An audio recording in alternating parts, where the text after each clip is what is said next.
La biología de nuestro comportamiento. Hoy quiero hablarte de un libro inusual que no solo entretiene, sino que también invita a reflexionar. Se trata de una recopilación de trabajos científicos dedicados al comportamiento de los animales y de las personas.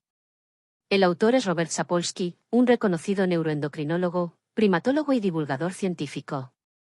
Sus investigaciones resultan especialmente interesantes porque, a través de la observación del comportamiento animal, logra ayudarnos a comprender mejor la conducta humana. Después de una breve exposición de las ideas principales de Sapolsky, me encantaría conocer tu opinión. ¿Habías oído hablar antes de este científico? ¿Y qué piensas sobre su visión de la naturaleza humana? ¿Delincuente o enfermo? La ciencia moderna está cambiando nuestra percepción de los actos humanos. Si antes se veía al delincuente únicamente como portador del mal, hoy se intenta comprender mejor las causas de su comportamiento, desequilibrios hormonales, trastornos mentales, experiencias traumáticas. La biología del comportamiento explica cómo los procesos internos, el nivel hormonal, la alimentación, incluso el estilo de vida, influyen directamente en nuestras emociones, motivaciones y decisiones. Y también ocurre lo contrario, nuestro estado de ánimo, pensamientos, el estrés o la alegría pueden alterar el funcionamiento celular del cuerpo. Es una relación bidireccional, y entenderla nos abre la puerta a una visión completamente nueva del ser humano. La evolución de la percepción sobre las enfermedades mentales. En el pasado, se creía que las personas con trastornos mentales estaban poseídas, y se les intentaba expulsar demonios. Más adelante, se culpaba a las madres, diciendo que no habían querido lo suficiente a sus hijos. Hace 100 años, estas personas eran sometidas a lobotomías, bañadas en agua fría o atadas. Hoy, en lugar de torturas, reciben tratamiento farmacológico que actúa sobre los neurotransmisores del cerebro. A alguien con esquizofrenia ya no se le encarcela rápidamente por cometer un crimen, se le envía a tratamiento. Hemos aprendido a diferenciar la personalidad de una persona de su enfermedad. Sin embargo, incluso hoy, sigue siendo difícil trazar la línea entre una peculiaridad del carácter y una alteración real. ¿Dónde termina el carácter y empieza el diagnóstico? Es común que los padres llamen a sus hijos perezosos o incapaces, sin darse cuenta de que puede tratarse de una característica del desarrollo y no de una falta de esfuerzo. Estos juicios suelen ser el resultado de la ignorancia. ¿Dónde acaba el comportamiento normal y empieza el problema? De eso se ocupa la psiquiatría actual. Por ejemplo, una fe excesiva en la astrología, la fascinación por los ovnis o lo místico, si se convierte en algo obsesivo, puede considerarse un síntoma de trastorno esquizotípico de la personalidad. No hablamos, claro, de quien consulta el horóscopo una vez al mes, sino de quien estructura toda su vida en torno a esas ideas. Genética, esquizofrenia y pensamiento mágico. Uno de los estudios más importantes reveló un vínculo entre la genética y la esquizofrenia. Los niños adoptados cuyos padres biológicos sufrían esquizofrenia mostraban una mayor predisposición a esta enfermedad, incluso cuando eran criados en familias sanas. Y también al revés. Lo curioso es que entre los familiares de personas con esquizofrenia se observa a menudo el llamado pensamiento mágico, creencia en milagros, convicciones extrañas, razonamientos ilógicos. No se trata de un diagnóstico, pero sí de un indicador de predisposición. Cambios de personalidad tras lesiones cerebrales. Hay casos conocidos en los que una persona, tras sufrir un traumatismo en los lóbulos frontales, cambia completamente. Uno de los pacientes, antes reservado y callado, empezó a decir abiertamente todo lo que pensaba. Todos tenemos pensamientos inadecuados, pero sabemos controlarlos. Las personas con daños en esa zona del cerebro, no. Otro ejemplo es la epilepsia del lóbulo temporal. Quienes la padecen suelen desarrollar pensamientos filosóficos profundos, escriben páginas y páginas sobre su vida y sus visiones. Justo antes de un ataque, pueden experimentar olores extraños o emociones inusuales. Todo esto tiene que ver con el área del cerebro donde se produce la actividad eléctrica anormal. La localización de esa chispa cerebral influye directamente en la personalidad. Algunos desarrollan una intensa religiosidad, otros empiezan a vestir siempre igual y a comer los mismos platos. No se trata de simples rasgos de carácter, son consecuencias del funcionamiento del cerebro. Pensamientos compulsivos y el límite de lo normal. El trastorno obsesivo-compulsivo es otro ejemplo llamativo. Las dudas constantes, ¿están limpias las manos? ¿Está cerrada la puerta?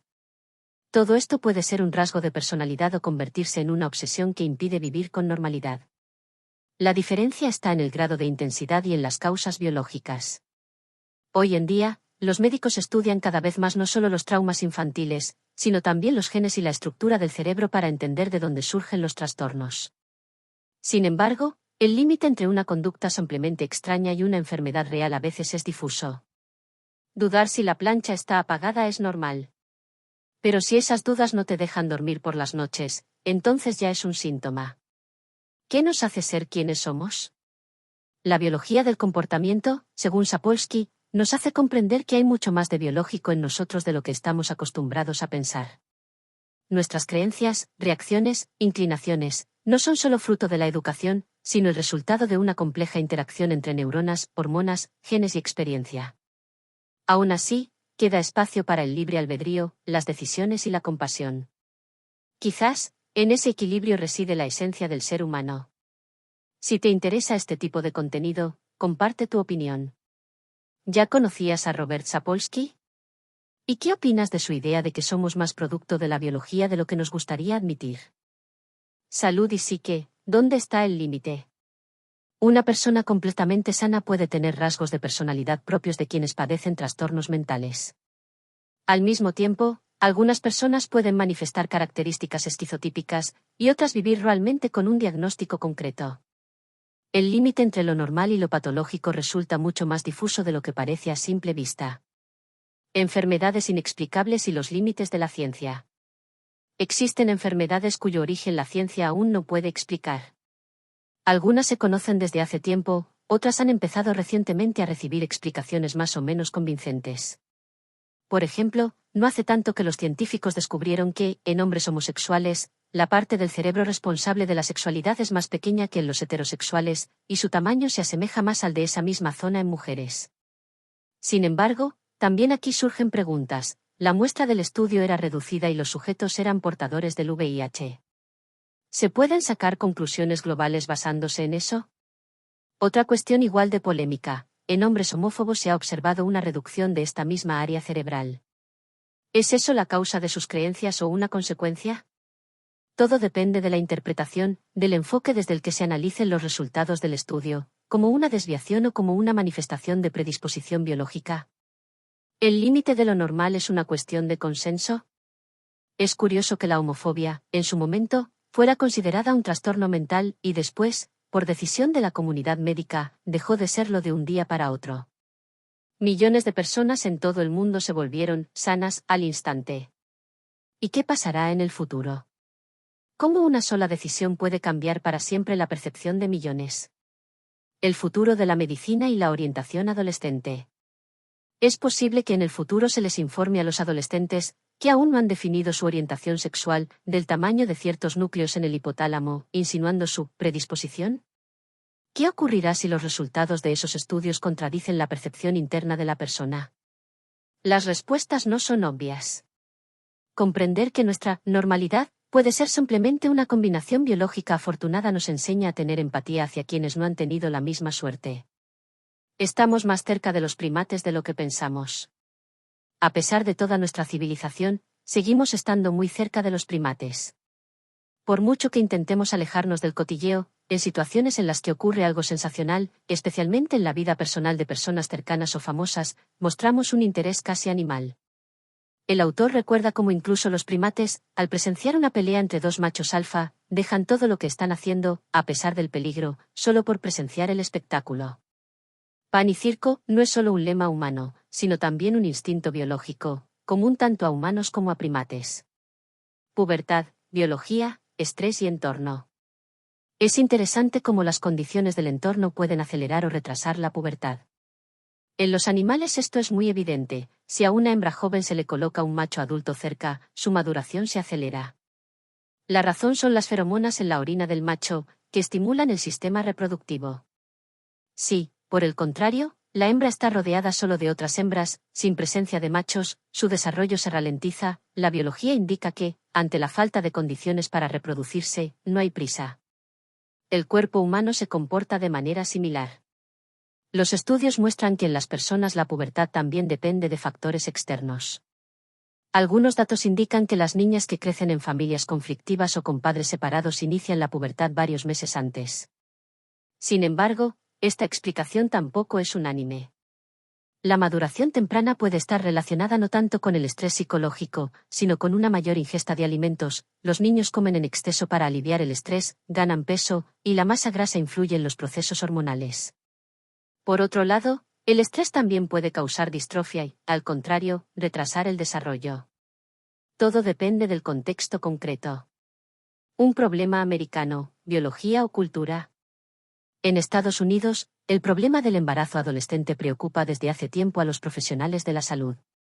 Sin embargo, las causas pueden estar más relacionadas con la cultura que con los mecanismos biológicos. La publicidad sexual, el cine, los medios de comunicación, todo eso influye en el comportamiento más rápidamente que la propia fisiología. Así, la teoría de la predisposición biológica a la maduración temprana en las niñas choca con una realidad cultural que dice todo lo contrario. Para aceptar cualquier hipótesis como un hecho, es necesario repetir el experimento de forma independiente. Mientras eso no ocurra, sigue siendo solo una teoría. Cuando no conviene madurar.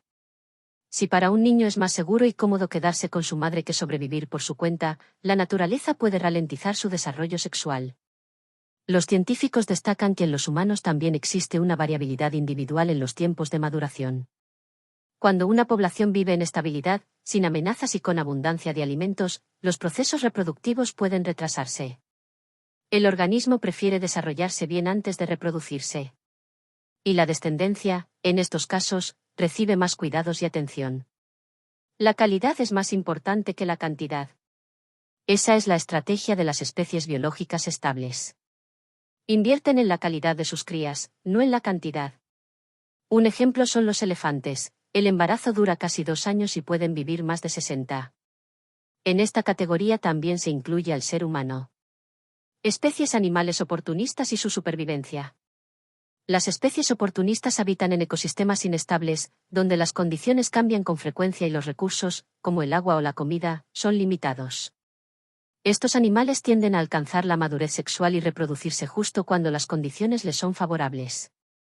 En esos momentos, todos se reproducen activamente, sin pensar en qué ocurrirá después con sus crías. Este fenómeno refleja el impulso del organismo de aprovechar al máximo las escasas oportunidades de reproducción, ignorando las consecuencias a largo plazo. La pena de muerte y el dilema moral. Un caso interesante de distancia moral se da en algunos estados de Estados Unidos durante la ejecución de la pena de muerte. En estos casos, 2 personas aprietan botones, uno de los cuales activa la inyección letal, pero ninguno sabe quién fue el responsable de causar la muerte. Esto genera una distancia psicológica. Cada uno puede pensar que no fue él quien causó la muerte, ya que su acción no tuvo un resultado directo. Esto recuerda un ejemplo histórico del siglo XIX, cuando los fusilamientos se llevaban a cabo por grupos de 5 personas. Cada tirador no se veía a sí mismo como el ejecutor, sino como parte de una acción colectiva, y así lograba liberarse del sentimiento de culpa. División de la culpa y el autoengaño psicológico. Cuando se trata de culpa, el ser humano tiende a pensar en porcentajes. Por ejemplo, el dueño de una fábrica que vierte residuos en un río puede convencerse de que no es culpable de las muertes por cáncer de algunas personas.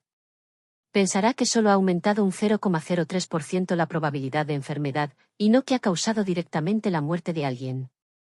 En cambio, cuando se trata de algo positivo, solemos pensar en términos más absolutos, creyendo que nuestras acciones han generado grandes mejoras. El sistema judicial estadounidense, la mirada de la víctima. En el pasado, el sistema judicial de Estados Unidos experimentó un cambio curioso. Si 2 personas incendiaban el mismo tren, el tribunal podía declararles inocentes, ya que sus actos no estaban directamente vinculados al daño.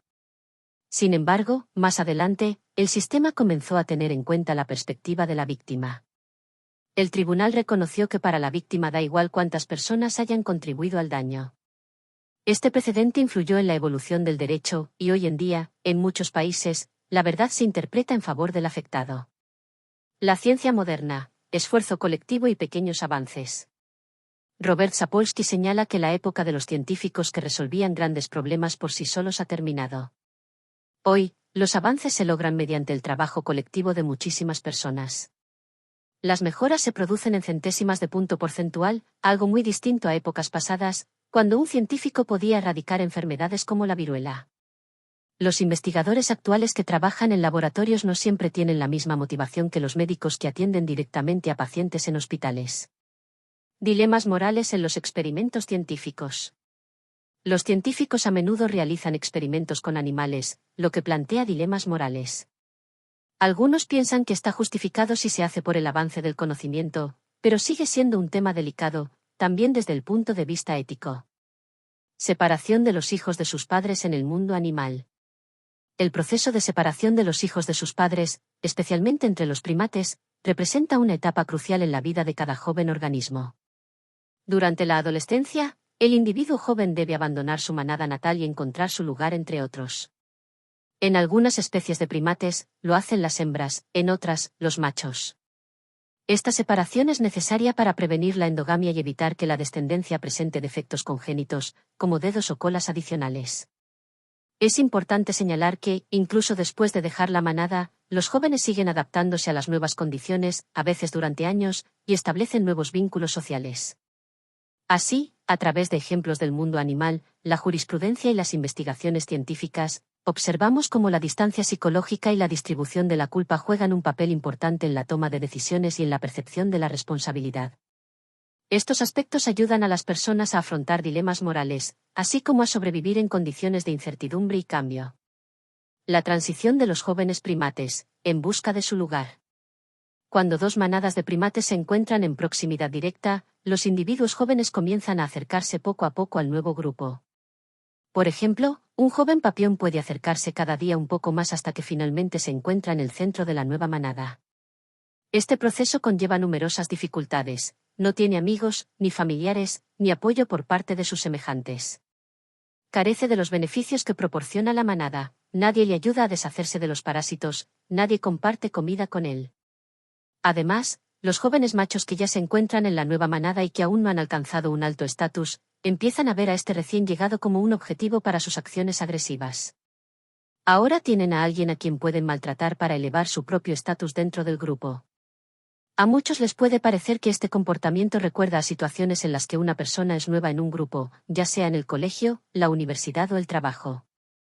Puede que tú mismo hayas vivido ese tipo de trato por parte de personas más experimentadas o mayores, o quizás hayas sido tú quien intentaba reforzar su estatus a costa de los recién llegados o de personas más débiles. Agresividad y deseo de liderazgo. Existen también otros casos en los que un adolescente primate decide ocupar su lugar en la nueva manada mediante la fuerza y la agresividad.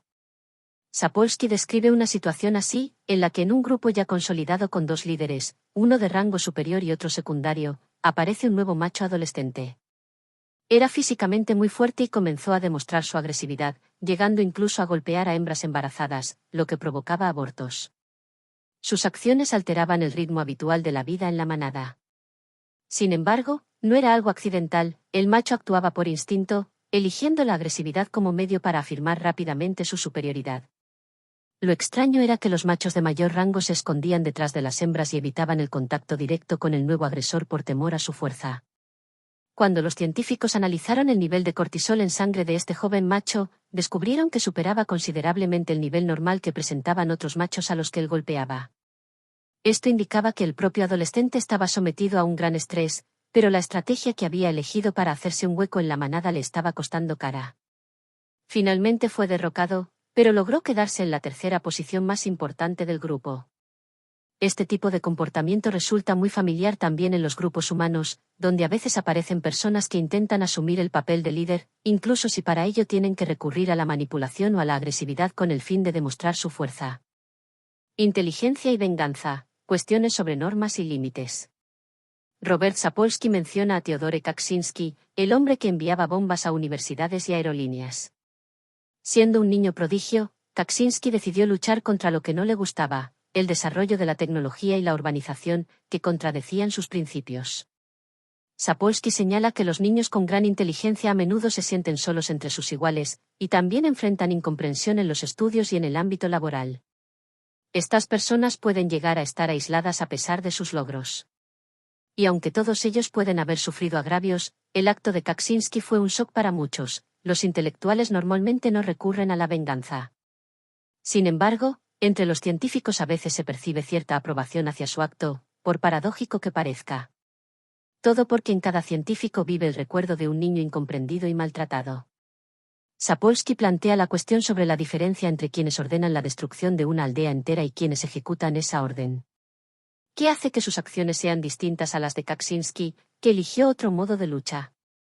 Resulta que entre el pensamiento y la acción existe un abismo enorme, y esa diferencia, aunque aparentemente insignificante, desempeña un papel crucial.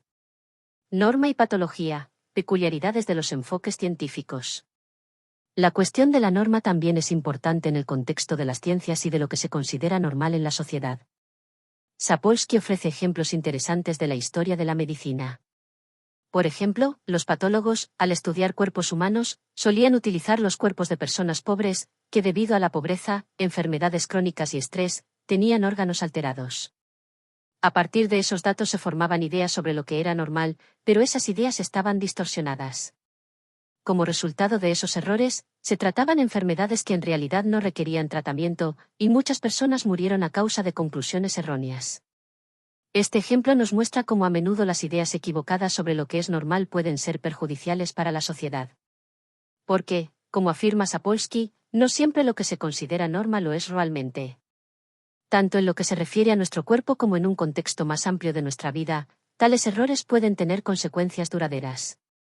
Cambios sociales, babuinos y humanos. Robert Sapolsky también ofrece un ejemplo interesante basado en la observación de babuinos que vivían en zonas vírgenes hasta que los turistas empezaron a dejar residuos, lo que llevó a la necesidad de gestionar los desechos. Cuando uno de estos vertederos se ubicó cerca de una manada de babuinos, los científicos pudieron observar cómo eso afectó su comportamiento. Los babuinos, que antes se despertaban al amanecer y pasaban gran parte del tiempo buscando alimento, empezaron ahora el día más tarde, cuando el camión de la basura traía los restos. Como resultado, los animales se volvieron menos activos y presentaban niveles de colesterol mucho más altos.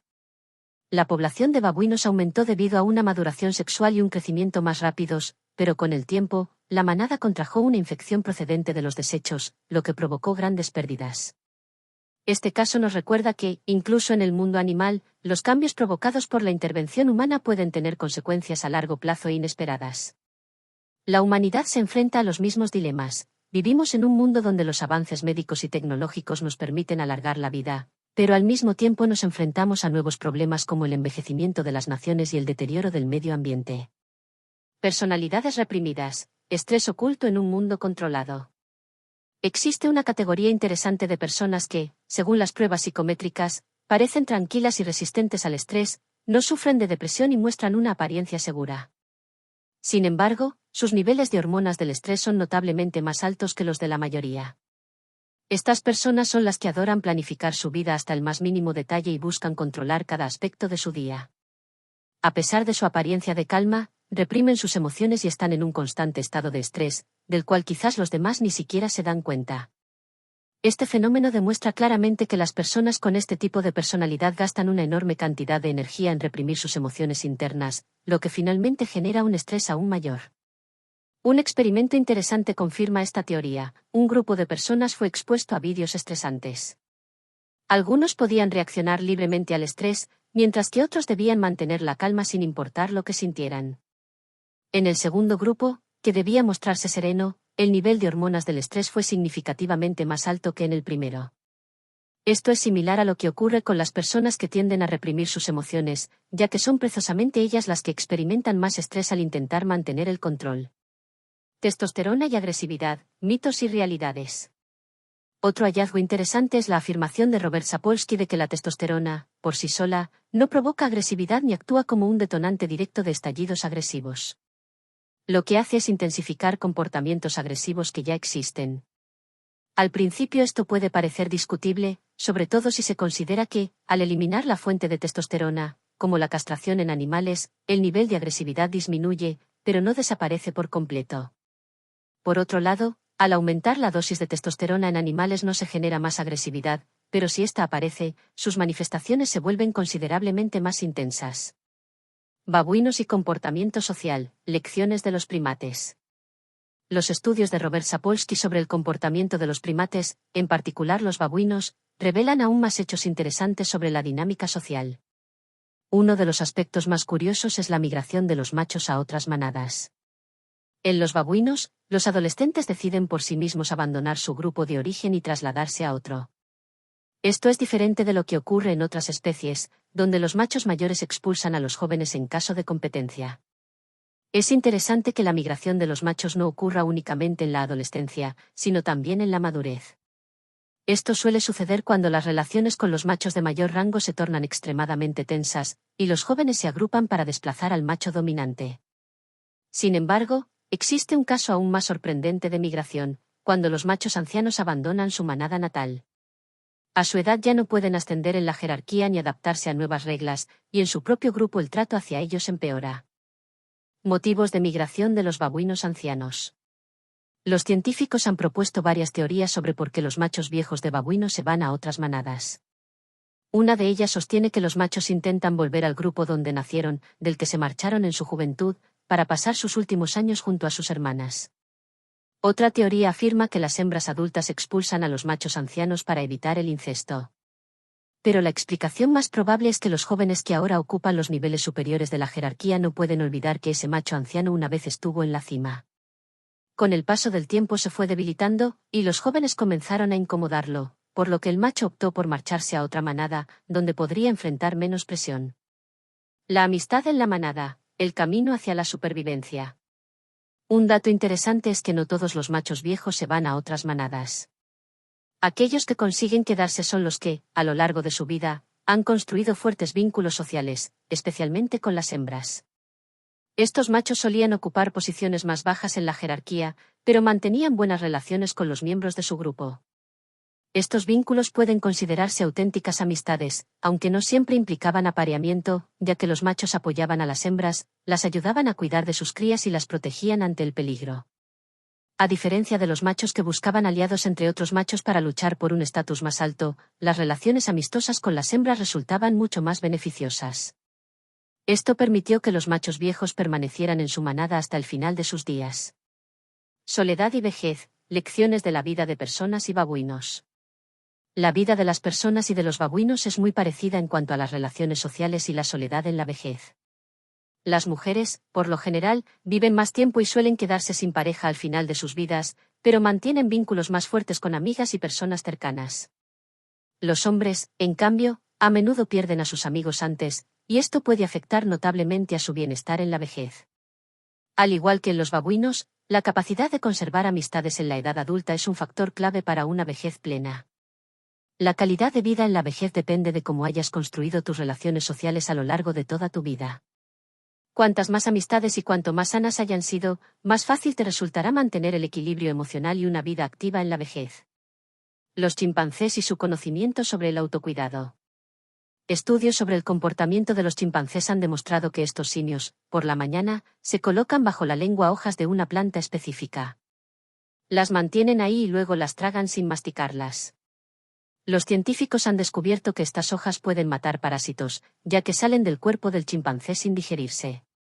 Se ha sugerido que este método les ayuda a absorber las sustancias beneficiosas contenidas en las hojas. Resulta asombroso cómo estos animales pueden saber de forma intuitiva que precisamente esas hojas pueden librarles de los parásitos. Las ratas y sus reacciones inusuales ante el veneno. Existen otros ejemplos interesantes. Por ejemplo, cuando las ratas ingieren veneno, empiezan a buscar arcilla para provocarse el vómito. También, si en su dieta falta tiamina, comienzan a buscar nuevos alimentos, prefiriéndolos incluso a cualquier otro producto que ya conocen. Este comportamiento es sorprendente, ya que los animales en la naturaleza normalmente evitan probar comida desconocida por miedo a intoxicarse. Sin embargo, las ratas, al parecer, se enseñan entre ellas y pueden adoptar fácilmente este tipo de hábitos de sus compañeras. Por ejemplo, si una rata prueba un nuevo alimento y descubre que no le ocurre nada malo, las demás también empiezan a comerlo. ¿Y si los chimpancés imitan a sus compañeros? Volviendo a los chimpancés, su comportamiento al comer hojas que matan parásitos bien podría ser el resultado de la imitación. Es posible que no sean conscientes de lo que hacen, pero repiten las acciones de otros al ver que eso les alivia. Sin embargo, sigue existiendo la duda, ¿son suficientes esas hojas para eliminar los parásitos? Tal vez su efecto sea mínimo, pero los chimpancés continúan haciéndolo porque recuerdan que en algún momento eso les proporcionó alivio. Científicos sobre la relación causa-efecto en los animales. Durante mucho tiempo, los científicos pensaban que los animales solo podían entender las relaciones causa-efecto si había una pausa breve entre la causa y la consecuencia. Pero las investigaciones han demostrado que pueden recordar y establecer estas conexiones incluso después de un periodo de tiempo más largo. Este descubrimiento cambia nuestra visión sobre las acciones intuitivas de los animales. Los animales y su hábito de probar cosas nuevas. Es interesante que, cuando un animal se siente mal, como ocurre con la falta de tiamina en las ratas, tiende a probar algo nuevo, como otros tipos de alimentos, con la esperanza de sentirse mejor. Si después de eso nota mejoría, recuerda esa práctica y la repite en el futuro. Esto también ocurre con los chimpancés, que pueden probar nuevas hojas en busca de una mejora en su estado. Incertidumbre en las investigaciones científicas actuales. Pero, como demuestran estos ejemplos, muchas investigaciones científicas actuales no ofrecen respuestas claras y generan nuevas preguntas. Es posible que los animales posean algún tipo de conocimiento instintivo, pero de momento es difícil demostrarlo. ¿Qué podemos aprender de los animales? A pesar de todas las incertidumbres, de estas observaciones se puede extraer una lección importante para nosotros. Si tú te sientes mal, conviene aprender de quienes tienen más experiencia, en nuestro caso, acudir a los médicos. Es importante estar abierto a lo nuevo, buscar distintos caminos para curarse, hasta encontrar uno que realmente funcione. ¿Cómo influye la civilización occidental en las tribus africanas? En sus obras, Robert Sapolsky analiza el impacto de la civilización occidental sobre los pueblos indígenas de África. Por ejemplo, señala que los occidentales a menudo intentan ayudar a las tribus locales, por ejemplo, cavando pozos de agua. Pero esto trae consecuencias. Los animales se comen toda la vegetación alrededor del pozo, llega la sequía, y como resultado aparecen la desertificación, pandemias y enfermedades debido a la concentración de personas y animales en un mismo lugar. Problemas de los habitantes locales con la nueva comida y el estrés. Una situación parecida ocurre cuando los habitantes locales empiezan a consumir alimentos modernos.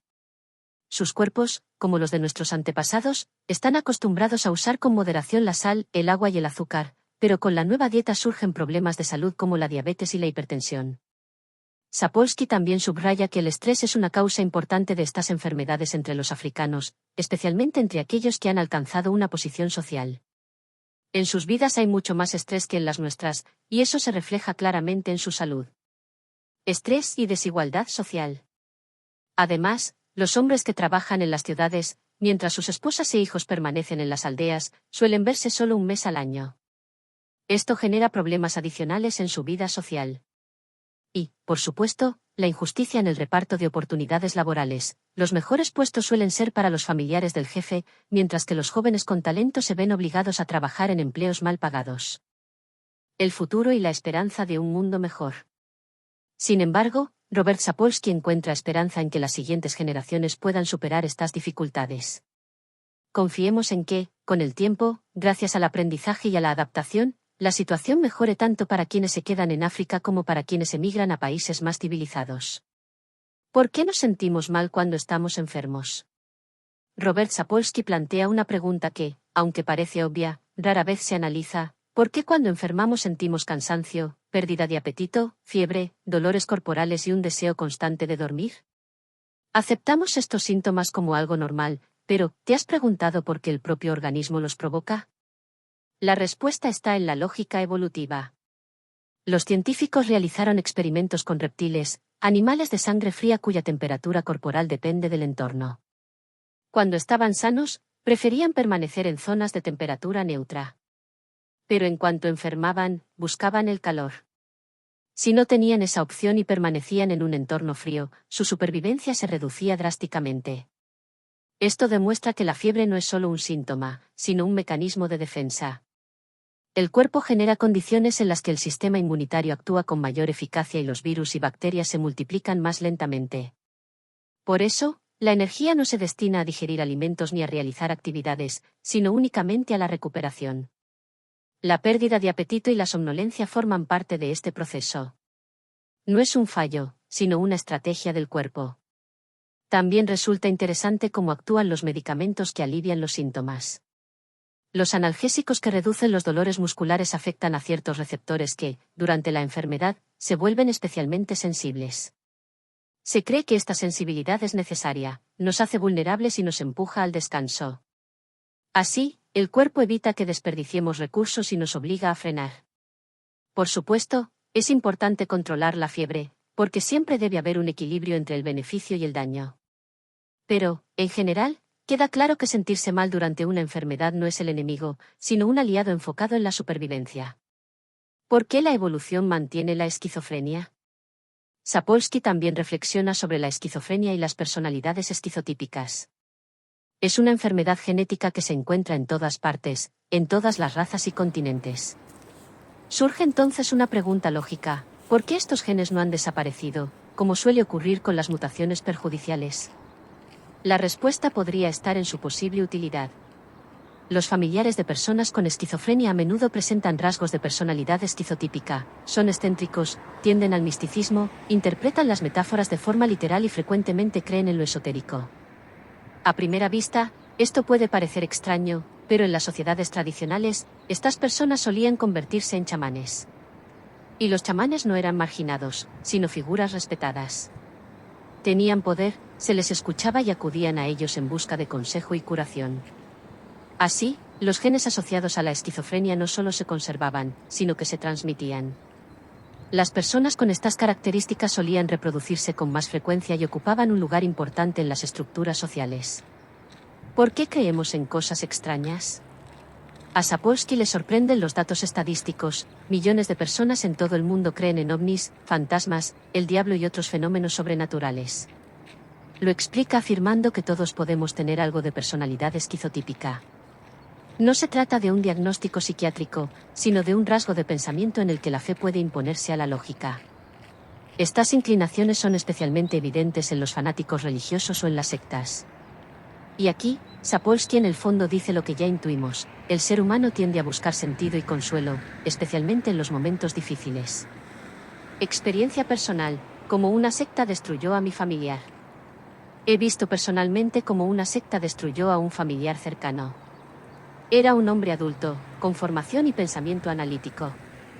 Cuando le diagnosticaron cáncer, rechazó la operación y decidió curarse mediante prácticas espirituales dentro de una secta religiosa.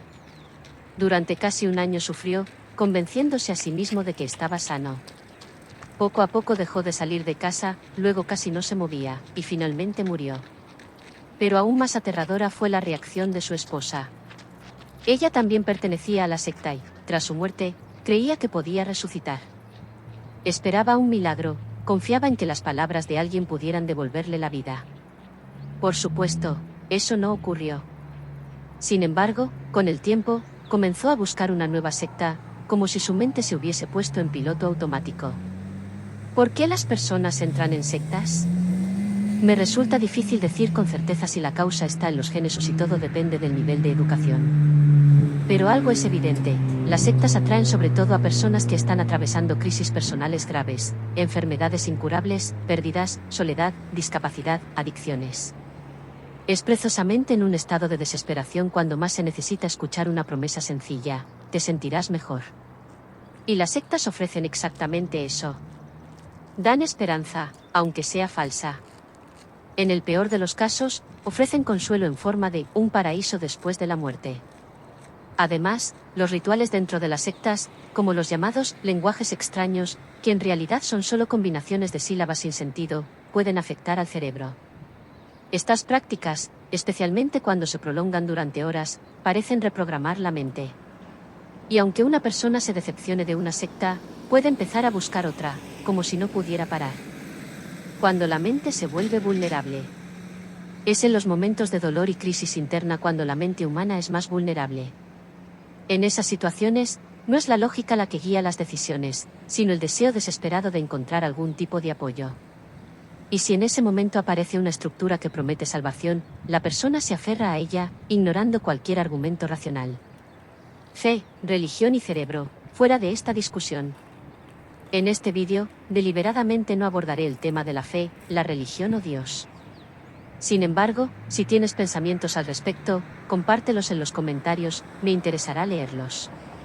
Ahora, Volvamos a las ideas expuestas por Robert Sapolsky en su libro Rituales religiosos y su naturaleza psicológica. Todas las religiones incluyen rituales estrictamente estructurados, desde con qué pie levantarse por la mañana hasta cómo lavarse las manos correctamente o cuántas veces repetir una oración.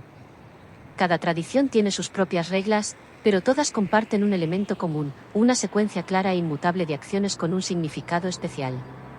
Sapolsky señala que estos rituales, en su estructura y rigidez, se parecen mucho a los comportamientos del trastorno obsesivo-compulsivo, TOC. Las personas con este trastorno crean para sí mismas reglas y rituales internos estrictos, que siguen con precisión obsesiva. Por ejemplo, pueden pasarse horas lavándose en un orden específico, volver a casa 10 veces para comprobar si han apagado la plancha o utilizar únicamente ciertos objetos en su día a día. Lo más importante es que estas acciones no son aleatorias, realmente creen que su vida y seguridad dependen de estos rituales. De una camisa de la suerte a una vida dominada por la ansiedad. Una cosa es creer en una camisa de la suerte o en un amuleto antes de un día importante. Pero otra muy distinta es que toda tu vida esté sometida a la ansiedad y a comportamientos compulsivos. Desde esta perspectiva, resulta especialmente interesante analizar los rituales religiosos como un sistema en el que una persona con TOC puede sentirse cómoda, orden, estructura, previsibilidad. Todo eso ayuda a calmar la ansiedad interna. Rasgos esquizotípicos y líderes religiosos. Sapolsky también señala que, en el pasado, y en algunos casos, aún hoy, las personas con esquizofrenia o con un perfil esquizotípico podían ser figuras muy respetadas. Algunos se convirtieron en líderes carismáticos, se autoproclamaron profetas y crearon movimientos religiosos y sectas. Y aunque muchas de estas historias terminan de manera trágica, el fenómeno en sí resulta fascinante. Según Sapolsky, es muy posible que los fundadores de religiones no solo hayan padecido esquizofrenia o tenido rasgos de personalidad muy marcados, sino que también hayan mostrado síntomas de trastorno obsesivo-compulsivo. Así lo demuestran los numerosos y estrictamente regulados rituales que caracterizan a todas las religiones. Cuando el ritual se convierte en refugio. Las personas profundamente religiosas, que buscan seguir al pie de la letra todas las normas de su fe, a menudo muestran comportamientos similares a los del TOC. Sin embargo, al participar en ceremonias religiosas y cumplir con los rituales, sienten que están dentro de un sistema en el que todo es lógico y comprensible. Esta organización les aporta una sensación de paz interior. La cuestión no es la religión, sino la libertad de elección. Es importante destacar que la esencia de estas teorías no es presentar la religión como un refugio para personas con trastornos. El propósito es otro, analizar hasta qué punto la personalidad humana es libre en sus elecciones, en lo que siente y en lo que cree. Si nuestras creencias, decisiones y acciones están influenciadas por factores tan fundamentales como la estructura del cerebro o los genes, ¿hasta qué punto podemos hablar de libre albedrío? Las respuestas generan aún más preguntas. La búsqueda científica es un proceso interminable. Cada respuesta encontrada suele dar lugar a nuevas preguntas, aún más profundas y complejas.